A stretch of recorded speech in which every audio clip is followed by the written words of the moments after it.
How to fix if your Android phone's battery is draining fast. Hi everyone, welcome back to our channel Genie Guide. So in today's video I will simply guide you on how you can fix if your Android phone's battery is draining relatively quick. So make sure to watch the video till the end. Now when the battery is draining quick, there are different and many reasons for it. The very first thing you have to just do is just switch to dark mode. So if you're on light mode is actually going to emit lots of brightness from your screen. As a result, it is going to consume more energy and it will take up more battery of your phone. So I just wanted to switch to a dark mode to see if that would at least help you reduce a little bit of battery. The other thing you can try to do is simply turn on power saving mode if you're under battery saving mode.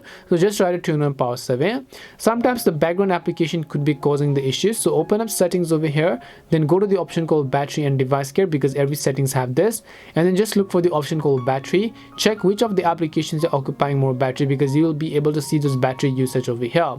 And then if you want, you can go to more battery settings over here. You can show battery percentage, you can select get faster data processing for all apps except games if you want to turn on enhanced processing, or if you want to turn on battery life, which means extend battery life based on your phone usage, you can just turn this feature on as well.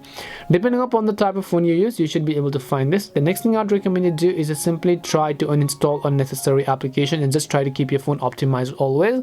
So just try to uninstall those unnecessary apps if you don't really use, because having a lots of apps is also going to refresh things in the background. As a result, it's going to consume more battery. The other thing you want to check is whether your device has an update. So go to your software update, tap on download and install. If the system has an update, then definitely make sure to update the app to the latest version. Hopefully one of these solutions may have helped solve your problem, and if it did help solve your problem, then make sure to leave a like and subscribe to the channel. If you have got any questions though, feel free to leave them down. Thank you very much for watching till the end, and see you in the next video.